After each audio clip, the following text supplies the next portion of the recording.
welcome to the show where we share the stories of the many who intersect with our healthcare system but are rarely heard from.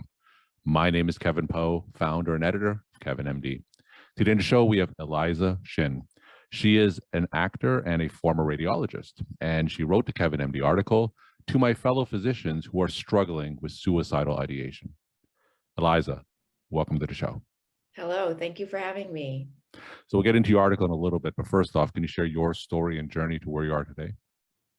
All right, it's a long, complicated one, but most lives by this point are. I am a working actor in Los Angeles, and by that, I like to tell people I pay my bills. I can put a little away for retirement, so that is where I am. My journey into physicianhood and out of it to here is all about mental health, emotional health, and trying to find inner peace. So just briefly, I was a child of immigrants. My mother passed when I was young. We had a blended family then. And I took on the idea of becoming a doctor as a way to sort of get into a world that was unfamiliar to me and where I felt extremely insecure. But then as I went into medicine more and more, I could feel that there was an emotional mismatch, although there was an intellectual match of sorts. I could do it, but it didn't quite feel right. So I started therapy in my first semester of medical school. And it was this geriatric psychiatrist who was giving a lecture who said that most senior citizens and elderly were undertreated in terms of their depression because people thought it was natural that an old person would be angry and depressed. Who wouldn't be? But he wanted to point out that someone who was old, angry, and depressed would have been young, angry, and depressed. And someone who was old, happy, and well-adjusted was that way when they were young. And like a bolt of lightning in the lecture hall, I could feel that I was on a direct path to being old, extremely angry, and extremely depressed. So I found a therapist at a time when people weren't going to therapy, and especially from a culture that didn't support therapy. And my father is just a product of his world and was very threatened by it, as are many family members, even today, I'd like to point out. But I am now a person who is really proud of who I am, of where I've been and what I've come through. I have such professional satisfaction. I'm at personal peace with myself, and I wake up pleased and I think quote unquote normal versus waking up just so upset that I'm alive and feeling that life is unfair, and how could I have been given health and education and money only to be so unhappy at my deepest core, which is how I felt as a physician making plenty of money. So that's kind of a nutshell of a very complicated journey. So you were a radiologist, and of course, a lot of physicians take a pretty linear path to get there. They go to undergraduate training, pre-medical courses, medical school residency, and now they're an attending. And you left the field and are now a professional actor. Tell me about some of the challenges that you face in making that non-traditional transition. So I'll first talk about my segment during training, because I could feel that there were certain physicians around me who thrived, no matter how hard their days had been, no matter how many hours they had been on call. You could tell they were deriving vitality from their work. And there were so many other physicians who were just, profoundly bitter and angry. And I could tell that there's a life out there that's worth having. And maybe it's in the shape of being a physician, but maybe it's not. But whatever those people have, like, I want it. So that was the beginning of thinking, okay, life at peace is a real thing because I can see it with my own eyes. It's worth pursuing. I had always been musical, and I think coming from an immigrant, bicultural, bilingual family, that makes sense because we weren't verbally or culturally facile in my house with the white American culture, but music is simply an art of execution. I mean, not to denigrate musicians, but classical music is. So I thought I would go into music, and that hobby had carried me through medical school and residency. So that's sort of, if people want to say that I had had a dream of sorts, it was that I would be a musician. I never thought I would end up in acting. And I think I point that out because my relationship with acting came out of a series of very small steps where I found myself being hired for it. I found myself not very good at it, but willing to do more. And it gradually came to the surface versus something like medicine, where you declare it at a very young age and you just hang on to that, tightrope come hell or high water. And to get there, I had to let go. I had to be very honest when I got to my limits as a musician and saw that although I was musical, I'm not cut out to be a musician. I had to be very honest about whether or not I wanted to live with a lot of money, because I've spent many years with an income not commensurate with my educational level, but that was fine for me too. I mean, at my lowest, when I first moved out to California, and I moved to California without getting a license on purpose, I was combing lice out of hair of private school students because they all like huddle around their devices and lice just jumps from one student to another. And people would ask me periodically, do you miss medicine? And I never said yes to that. I always said, I miss my sense of mastery, because I was a good radiologist. And I know what it's like to be a master of one's craft. And I knew I wasn't at that level, and I'm still not at that level as an actor, but I knew somewhere in my bones that medicine was a decision that I needed to make at that age to help get me through my 20s and early 30s, but it wasn't going to serve me in the long run. All right, let's transition into the Kevin MD article that you wrote. It's titled, "To My Fellow Physicians Who Are Struggling with Suicidal Ideation." Now, for those who didn't get a chance to read your article, can you just walk my audience through it and share the story of why you decided to write it? So it's about how I view suicidal ideation as a natural outgrowth of people's experiences through life, including young experiences, because I'd had suicidal thoughts and ideas even as a youngster since my mother had passed. So the idea of death was very familiar to me. And then I had had suicidal ideations all through my years in medicine, but I had to keep them silent for many, many reasons. And over the years, I've come to realize that I believe that there are different kinds of suicidal ideations, but because we're ensconced in silence, we don't even know how to interpret them for ourselves. Although therapists are helpful, sometimes there is wisdom to be gathered when there are more voices in the room.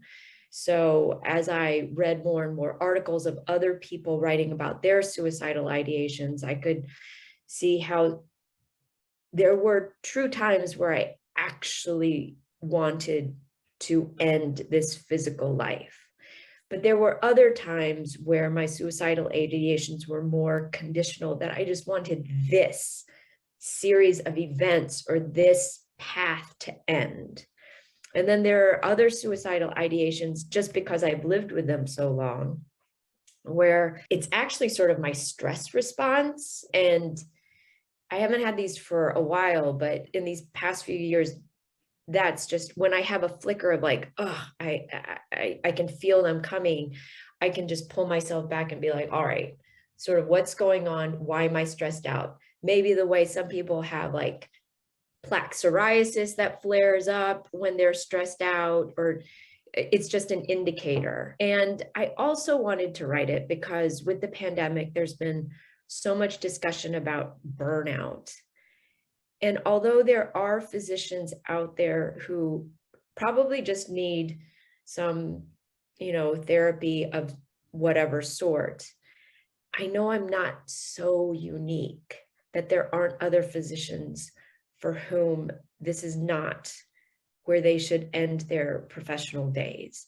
And I wanted them to know that it is possible to completely leave this career and find a way to sustain yourself in life that is thoroughly fulfilling, because by and large, physicians are gifted people.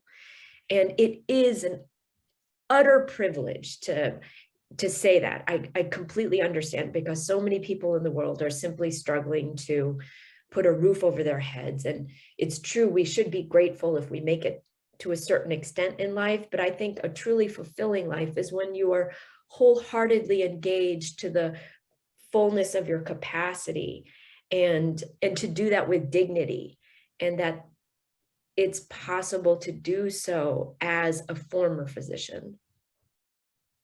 How difficult was it for you to manage your thoughts of suicidal ideation while training and practicing medicine?